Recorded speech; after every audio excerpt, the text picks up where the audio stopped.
हमारे स्टेट से 25 भारतीय जनता पार्टी के एमपी चुनकर गए और फाइनेंस मिनिस्टर देश की निर्मला सीतारमण भी, मैं कैसा राज्यसभा मेंबर, वो भी इसी स्टेट से राज्यसभा में। तो उन लोगों उनको और ये तमाम एमपी को ये पूरी कोशिश करना चाहिए कि कर्नाटका को पूरा ध्यान दे बजट। अस्सलाम वालेकुम रहमतुल्लाहि व बरकातहू।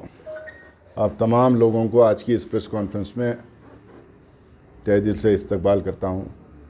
मेरे साथ में हमारे पार्टी के स्पोक्स पर्सन जनाब निज़ाम फजदार साहब बैठे हैं, हमारी यूथ कांग्रेस के रिजवान हैं, मुख्तार भाई हैं।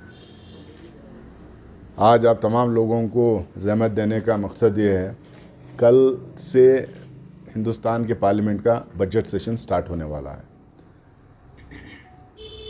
5 राज्यों में चुनाव होने वाले हैं और पिछले सेशन, पूरा सेशन जो विंटर सेशन था, पूरा सेशन लगातार दोनों हाउसेस में हंगामा होता रहा, क्योंकि राज्यसभा में 12 पार्लियामेंट मेंबर्स को उन्होंने सस्पेंड करके 15 मिनट, 20 मिनट, 30 मिनट के एवरेज पे एक बिल पास करने की कोशिश की।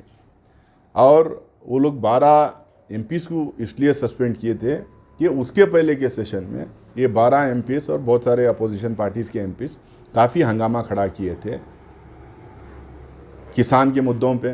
किसान का जो एजिटेशन चल रहा था उस पे, पेट्रोल, डीजल और गैस के जो दाम बढ़े थे उस पे, और जो एसेंशियल कमोडिटीज जिसको हम बोलते हैं, दाल है, चीनी है, चावल है, पकाने का तेल है, ये तमाम चीज़ों का जो दाम लगातार बढ़ रहे थे उसके ऊपर हम लोग चर्चा की मांग कर रहे थे। हमारे बॉर्डर पे चाइना घुसपैठ करके 2-3 गांव वहाँ पे इस्टेब्लिश कर दिए। ये हम नहीं कह रहे हैं, ये अपोजिशन पार्टी के लीडर्स नहीं कह रहे हैं, ये सैटेलाइट इमेजेस उसके हैं हमारे पास। इसके अलावा कोविड में जो इतने सारे लोग जो मारे गए थे उनको हम लोग कॉम्पनसेशन की मांग कर रहे थे। लखीमपुर खेरी उत्तर प्रदेश में जो एक मंत्री MOS होम, हिंदुस्तान के मंत्री का बेटा, एक ट्रक लेके जो एजिटेटिंग फार्मर्स के ऊपर से चला के ले जाके 5-6 लोगों की उसमें मौत हो जाती, मार देता है, उसका रेजिग्नेशन की मांग कर रहे थे। ये तमाम चीज़ हम लोग लगातार, रूल 267 राज्यसभा का है जिसके तहत हम लोग, कोई भी एमपी अगर एक नोटिस देता है तो उस पर चर्चा करवाना चाहिए। ये तमाम मुद्दों पे हम लोग लगातार चर्चा की मांग किए, लगातार नोटिस देते रहे, लेकिन किसी भी तरह से सरकार बज नहीं हो रही थी, किसी भी तरह से सरकार इस पे चर्चा करवाने के लिए, बहस करवाने के लिए तैयार नहीं हो रही थी।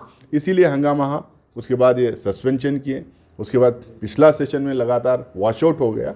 आज भी हम कल बजट सेशन में हम जब जा रहे हैं तो ये तमाम मुद्दे अभी भी जिंदे हैं, ये तमाम मुद्दे अभी भी ओपन हैं। ये मुद्दों को फिर से हम रेस करेंगे बजट सेशन में, फिर से हम बजट सेशन में इन तमाम मुद्दों के ऊपर नोटिस देंगे और बहस की और चर्चा की मांग करेंगे। इसके साथ में बजट है। अब बजट में हमारे स्टेट से 25 भारतीय जनता पार्टी के एमपीज़ चुनकर गए हैं और फाइनेंस मिनिस्टर इस देश की निर्मला सीतारमण भी, मैं कैसा राज्यसभा मेंबर हूँ, वो भी इसी स्टेट से राज्यसभा मेंबर है।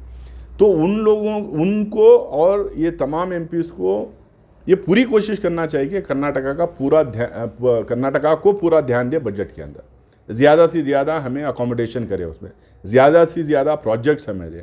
हम लोग खुद लिखित में दिए हैं, रेलवे रूट्स के बारे में लिख के दिए हैं, नए रूट्स के बारे में लिख के दिए हैं, और बहुत सारे यहाँ पे डेवलपमेंट वर्क्स के बारे में हम लोग सब लिख के दिए हैं। हम चाहते हैं कि उसका अकोमोडेशन हो। इसके अलावा 5 राज्यों में चुनाव चल रहा है और ये चुनाव जहाँ जहाँ चल रहा है वहाँ से जो कुछ भी अब तक खबरें आ रही हैं, हमको ऐसा लग रहा है कि कहीं भारतीय जनता पार्टी 5-0 ना हो जाए। 5 चुनाव, उत्तरांचल, पंजाब, गोवा, मणिपुर, ये तो साफ हार रहे हैं। उत्तर प्रदेश में भी जो है भारतीय जनता पार्टी हार रही है, अब कौन जीत रहे हैं एक अलग मसला है, बीजेपी हार रही करके लगातार जो है वहाँ से हमें खबरें मिल रहे हैं। तो हमें लग रहा है कि ये राउंड जो इलेक्शन होगा उसमें भारतीय जनता पार्टी की एकदम भारी हार होने वाली है, बड़ी हार होने वाली है। और इसके लिए रीज़न्स ही हैं, जो किसान का आंदोलन पूरे देश भर में हुआ था, जो पेट्रोल, डीजल और गैस के दाम में बढ़े थे, जो एसेंशियल कमोडिटीज़ के जो दाम लगातार बढ़ते जा रहे हैं, कोविड क्राइसिस में जो कम्प्लीटली ये लोग मिसहैंडल किए, law and order, mob lynching, ये तमाम इश्यूज़ को लेकर मुझे लगता है कि भारतीय जनता पार्टी बैकफुट पे है, उनकी एक बड़ी हार इस इलेक्शन में होने वाली है। अब हम लोग बजट सेशन के टाइम पे ये जो पिछले जो इश्यूज़ थे वो तमाम इश्यूज़ को उठाएंगे। मैं ही आज राज्यसभा मेंबर कई टाइम नोटिस दिया, हंगामा किया, तो ये किसानों को मुद्दे पे, इंश्योरेंस वाली बिल के मुद्दे पे जो है हंगामा करने की वजह से मुझे भी सस्पेंड किया गया था। एक पूरा सेशन सस्पेंशन पिछली बार हुआ था मेरा भी, 12 संसदों में मैं भी था। तो अब फिर से बजट सेशन में जाएंगे तो ये सब मुद्दे हम लोग फिर से दोबारा उठाने की कोशिश करेंगे। इसके अलावा जो देश भर में जो हाल है, जो माहौल लगातार बनते जा रहा है, इसको लेके हम लोग कई प्रेस कॉन्फ्रेंसेस दिल्ली में किए हैं। उसमें मल्लिकार्जुन खड़गे साहब, हमारे अधीर रंजन चौधरी जो लोकसभा में लीडर ऑफ द हाउस हैं वो हैं, राहुल गांधी जी हैं, ये सब भी अलग अलग मुद्दों को हम लोगों ने प्रेस कॉन्फ्रेंस द्वारा हम लोगों ने उठाया है, हाईलाइट किया है। और हमारे स्टेट में भी हमारी लीडरशिप में तमाम इश्यूज़ को उठाई है।